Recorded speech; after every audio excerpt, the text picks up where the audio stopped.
हो सकते हैं क्या, और इसी को लेकर लगातार हम चर्चा भी कर रहे हैं। हमारे साथ में प्रियंका मौर्य बीजेपी नेता जुड़ गई हैं। इसके अलावा धर्मेंद्र सिंह समाजवादी पार्टी से प्रवक्ता हैं, वो हमारे साथ जुड़े हुए हैं। बहुत बहुत स्वागत है सर आपका।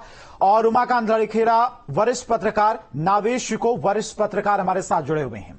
आप सभी का बहुत बहुत स्वागत है। उमाकांत सर, सबसे पहला सवाल आपसे कर लेते हैं, चूंकि जिस तरह की स्थिति आज एनडीए की है, सरकार बनाने को लेकर जो कश्मकश चल रही है, और नीतीश कुमार, चंद्रबाबू नायडू जिस भूमिका में आज हैं, किसी को भी इस बात की उम्मीद नहीं थी।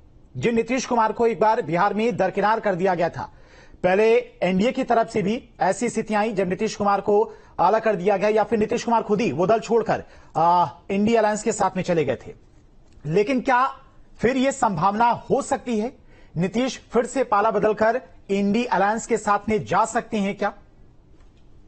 देखिए, राजनीति जो है संभावनाओं का खेल होता है, और नीतीश कुमार ने कम से कम 6 बार पिछले 20, 30, 25 साल से 30 साल से मैं उनको व्यक्तिगत तौर पर जानता हूं, तो 30 साल से वो कई बार वो पाला बदल चुके हैं। ठीक है कि इस बार उनकी पार्टी को बिहार में 12 सीटें लोकसभा की मिली है, भारतीय जनता पार्टी के साथ उन्होंने चुनाव लड़ा है, लेकिन यह है कि भारतीय जनता पार्टी को के साथ जो उनका जो रिलेशनशिप डेवलप हुआ, वो एक विशेष राजनीतिक परिस्थिति की वजह से डेवलप हुआ, क्योंकि भारतीय जनता पार्टी बिहार में आरजेडी की जो बढ़ती हुई ताकत को रोकना चाहती थी, और उनकी मजबूरी थी कि वो नीतीश कुमार को अपने साथ लेते, और उनका ये प्रयोग काफी सफल हुआ कि भारतीय जनता पार्टी की भी सीटें आ गई और नीतीश कुमार की भी सीटें आ गई, दोनों को फायदा हो गया।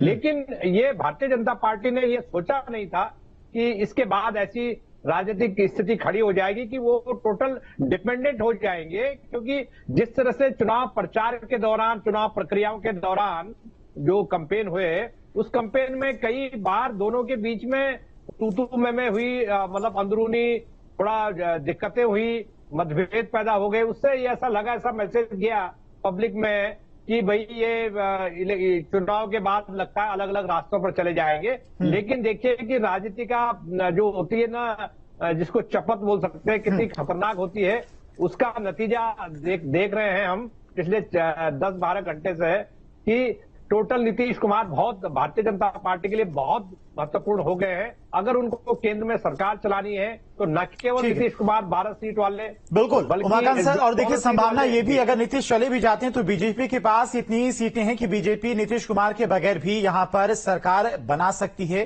नहीं, बहुत मुश्किल होगा। नहीं, बहुत मुश्किल होगा, नीतीश कुमार के बिना बहुत मुश्किल होगा। और वो ऐसे छोटे छोटे जो रेजगारी, छोटे छोटे जो दल हैं, जिसमें वाईएसआर रेड्डी है, वाईएसआर कांग्रेस से एक सीट नवीन पटनायक को मिली है शायद, उन पर इस तरह से छोटे छोटे पार्टी जो होगी, उसके साथ आप तो डेली वेज की सरकार चलानी पड़ेगी आपको। ठीक है, तो बिल्कुल उमाकांत सर, संभावनाएं हैं, कुछ भी हो सकता है। जहां इंडी गठबंधन एक तरफ सरकार बनाने को लेकर कवायद कर रही है, सभी दलों से बात कर रही है, तो बीजेपी भी कहीं ना कहीं सभी दलों से बात करके ही आगे बढ़ रही होगी कि अगर कुछ ऐसी स्थिति आती है, नीतीश अलग हो जाते हैं, तब कैसे एनडीए सरकार बनानी, इसको लेकर लगातार बीजेपी में भी मंथन चल रहा होगा, तमाम दलों के नेताओं से बातचीत भी हो रही होगी।